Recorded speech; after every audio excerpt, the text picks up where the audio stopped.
สบายดีมาทุกคนเนาะมื้อนี้อาจารย์จะมาแก้เกี่ยวกับตำราปีนเนาะตำราปีนซึ่งตัวนี้ข้อตัวนี้มันจะเป็นของบทซอบเซ็ง2018-19เนาะของบท B เนาะสันบท7เฮามาเบิ่งบทแก้นำกันเนาะตำราปีนมันอาจจะบ่ยากและบ่ง่ายถ้าเฮาจื้อหลักการเนาะเอามาเบิ่งบทแก้นำกันเนาะวิธีแก้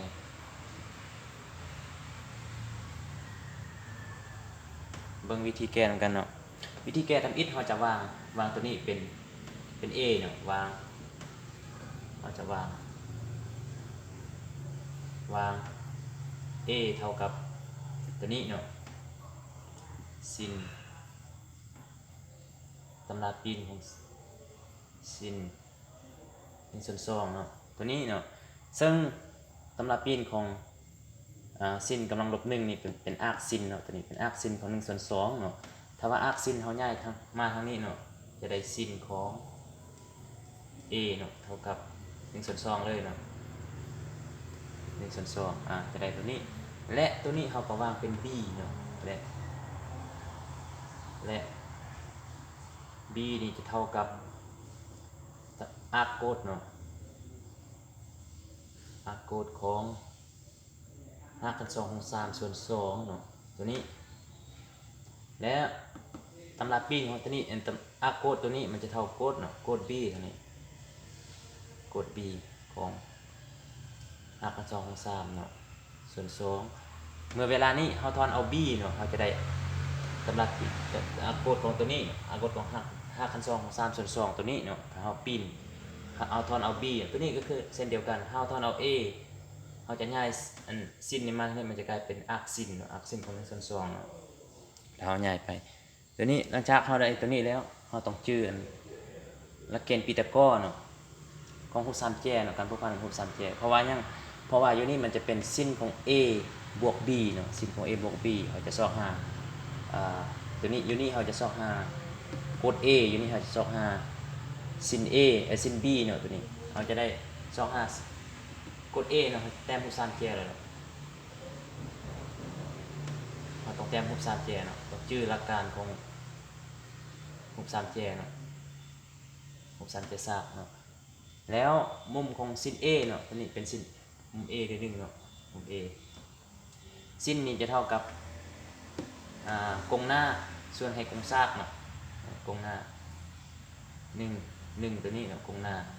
ส่วนให้กงซากก็คือ2ตัวนี้แล้วบัดนี้นำใส่หลักเกณฑ์พีทาโกรัสเข้าไป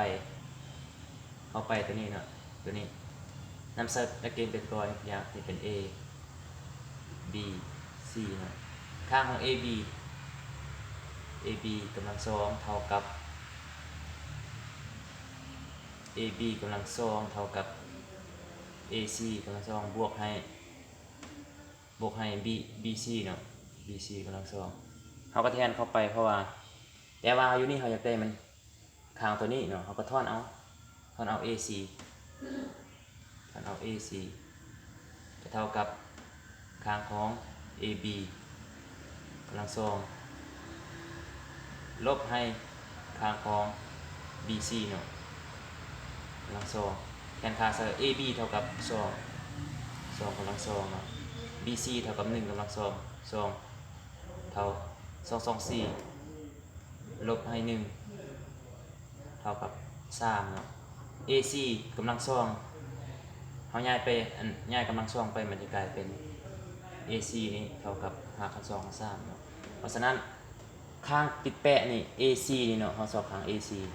จะได้5 กัน 2 กัน 3เอาเขียน5 กัน 2 กัน 3 5 กัน 2 กัน 3นี่บัดนี้ได้แล้วตัวนี้เนาะก็ลึกตัวนี้บัดนี้ถ้ามาเขาโกดเนาะโกดมันจะเท่ามุมติดแปะส่วนให้กงหน้าเนาะโกด A เนี่ยจะได้โกด A เท่ากับ5 กัน 2 กัน 3ส่วน2เนาะตัวนี้ได้แล้วโกด A แล้วบัดนี้ถ้าได้โกด A ทั้งนี้แล้วเฮามาซอกอันบัดนี้ยังซิน B เนาะซิน B เพราะว่าซิน A ยังฮู้อยู่นี่แล้วยังซิน B ตัวนี้ก็เส้นเดียวกันไปแต้มคือกัน แต้มคือกันตัวนี้ถ้าว่าโกดนี่มันจะเท่าตัวนี้ส่วนนี้เนาะนี่ส่วนนี้ติดแปะส่วนให้กงหน้าตัวนี้จะติดแปะคล้ายๆคือกันคล้ายๆกันหมายความว่าอยู่นี่ต้องเท่านึงเนาะเท่านึงแล้วเฮาทอนเอาซิน B เฮาสังเกตเบิ่งว่าอยู่นี่ซิน A คล้ายๆคือกันเลยซิน A เท่า1ส่วน2เท่า1ส่วน2หมายความว่าอยู่นี่ซินของ B นี่ซิน B เนาะซิน B เท่ากับกงหน้าส่วนให้ข้างกงซากเนาะตัวนี้กงหน้าเนาะส่วนให้ข้างกงซากเนาะซิน B นี้จะเท่ากับ1ส่วน2นี่คล้ายๆคือตัวนี้เลยซิน A เนาะแล้วบัดนี้หลังจากเฮาได้อันซิน A ก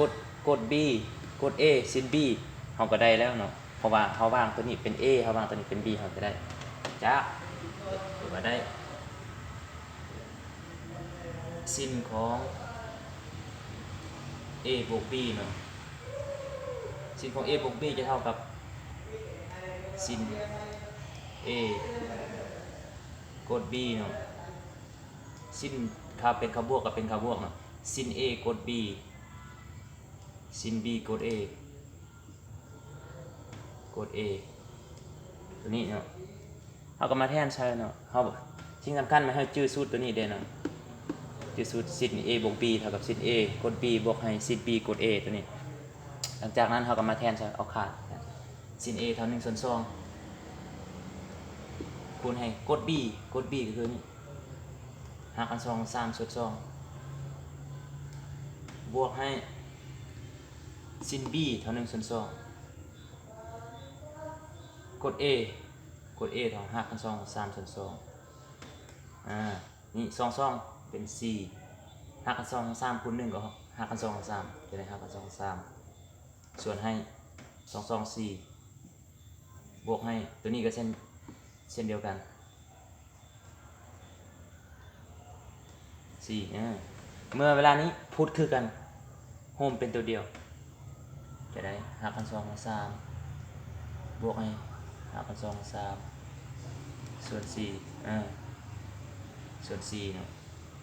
หลังจากนี้ตัวนี้หารกัน2 3หารกัน2 3มาบวกกันจะได้2เทื่อของหารกัน2 3เนาะส่วน4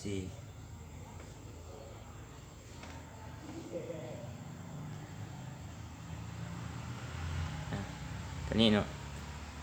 ฮอดบนนี้หารกัน2ตัวนี้เฮาคัด2ในตัวอีกตัวนี้2 2 4เนาะคัด2มาตัว1จะเหลือ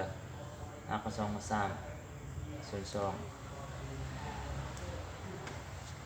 ตัวนี้เราก็ได้คำตอบแล้วเนาะเราก็ได้คำตอบแล้วตัวนี้หรือว่าเราจะมาตอบอยู่พี่ก็ได้เนาะดังนั้นเอาตัวนี้ไปตอบเลยดังนั้นหรือว่าจะเขียนคำว่า3จำนี่ก็ได้เนาะตำราปีนของตำราสิ้นของอักสิ้น1ส่วน2นี่บวกให้ตำอักโคตรเนาะตัวนี้ของหารกัน2 3นี่ส่วน2นี่เท่ากับหารกัน2 3ส่วน2ตัวนี้จะหมดเท่านี้คำตอบ